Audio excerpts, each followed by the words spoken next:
Uma piscina tem a forma de um paralelepípedo retângulo. Bom, eu antes de mais nada vou já fazer aqui a piscina para estarmos a ver alguma coisa de mais concreto, não é? Portanto, sempre que for possível, fazer, portanto, triângulos, círculos que representem a nossa situação. Bom, e neste caso temos uma piscina, é um paralelepípedo. Vamos aqui fazer um paralelepípedo que representa então a nossa piscina, porque assim conseguiremos ver melhor o problema. Temos então aqui a piscina. Vamos fazer aqui as linhas auxiliares. Ok.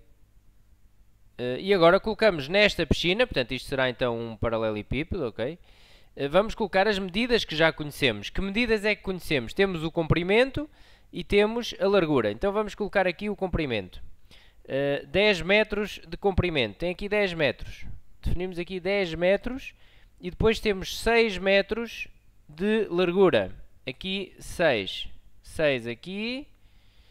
E a altura, ainda não sabemos, vamos ver se dizem alguma coisa. Diz então o seguinte: num certo dia, às 9 horas da manhã, começou a encher-se a piscina, que estava vazia. A piscina estava vazia.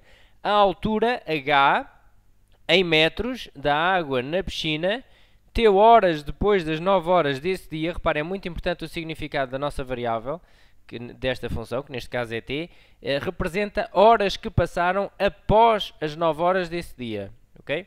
Portanto, este nosso h, esta nossa altura, é dada por esta função. Reparem, depende então das horas que passaram após as 9 horas.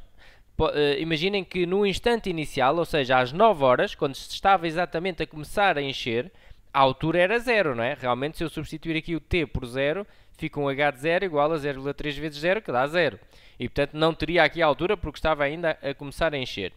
Depois, à medida que o tempo vai passando, é claro que a água vai assumindo aqui determinada altura e nós precisaremos então descobrir esta altura para responder ao que estão a pedir, porque reparem, o que estão a pedir é agora um determinado volume para uma determinada altura, em determinado instante, não é? Vamos já ver, só fazer aqui então a água, vamos supor que a água está então neste nível, temos aqui a água, e agora então o que é que pedem? Pedem o seguinte: a piscina esteve a encher ininterruptamente até às 14 horas desse dia. Quantos litros de água havia na piscina às 14 horas? Bom, então o que é que estão a pedir? Estão a pedir um volume. Estão a pedir o volume, portanto, o volume, vou escrever aqui em baixo, o volume da água às 14 horas. Bom, e como é que é o volume que tenho na piscina às 14 horas de água, os litros de água que tenho então na piscina, é dado por base, área da base vezes altura, porque isto é então um prisma, não é? É um paralelepípedo, então ficará a área da base vezes a altura. Bom, a área da base é 10 vezes 6, não é? Portanto, 10 vezes 6 vezes a altura. Bom, e a altura será aqui este valor, que nós para já ainda não temos, mas temos uma informação importante. Temos uma função, reparem, ht, dá-nos a altura em determinado instante. E em que instante é este? Bom, às 14 horas daquele dia. Mas atenção, que o nosso t é horas que passaram a partir das 9. Bom, então se fazemos 14 menos 9, das 14 horas, das 9 até às 14, vão 5 horas, não é? Passaram 5 horas. Portanto, se eu determinar na minha função o h de 5, se fizer o h de 5, vou obter aqui a minha altura. Então o h de 5 é 0,3 vezes 5, ok? E vou fazer, reparem, vou passar agora o 0,3 para fração, porque também não tenho aqui calculadora e faço melhor a conta desta forma. Reparem, 3 sobre 10. Se eu tivesse 0,21 seria 21 sobre 100. Ok? Se eu tivesse 2,73 seria 273 sobre 100.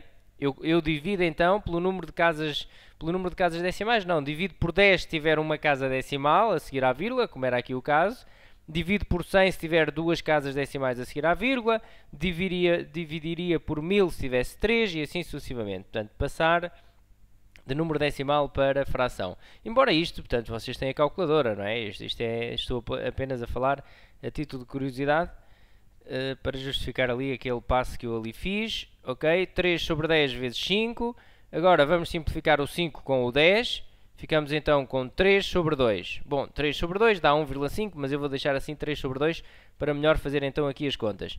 Reparem, vou então aqui colocar 10 vezes 6 vezes 3 sobre 2. E vamos fazendo a continha. Reparem que agora dá, o 6 simplifica com o 2. 6 a dividir por 2 dá 3. Ok? Também poderia fazer isso com o 10, tanto faz.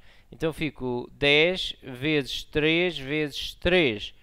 Ou seja, o volume irá dar, reparem, 3 vezes 3 aqui dá 9, 10 vezes 9, 90. Bom, mas são 90 metros cúbicos, são 90 metros cúbicos porque as nossas medidas estão em metros, não é?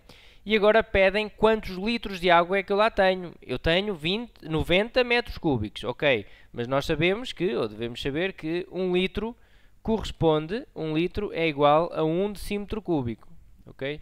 Esta é a relação direta entre litros e a medida de metros. Portanto, 1 litro é igual a 1 decímetro cúbico. Bom, então nós temos que passar aqui estes metros cúbicos para decímetros cúbicos e depois temos logo a resposta direta, não é? Poderíamos já desconfiar que era AD, porque tem lá o 90.000, não é? Bom, então, como é que passamos de metros para decímetros? Metro, decímetro, centímetro, milímetro. De metros para decímetros temos que andar uma casa, quando estamos em medidas lineares. Se estamos em metros cúbicos, então por cada uma temos que andar 3. Se fosse metros quadrados, por cada uma teríamos que andar 2. E portanto, aqui tenho que andar apenas uma unidade de metros para decímetros, mas como estou em volumes, então acrescento 3 zeros, ok? 1, 2, 3 decímetros cúbicos. Bom, e a resposta estaria dada, eu diria isto era de escolha múltipla, não precisariam justificar tudo como eu aqui fiz, mas é importante para perceberem de onde vêm as coisas. Fica então respondida, até uma próxima!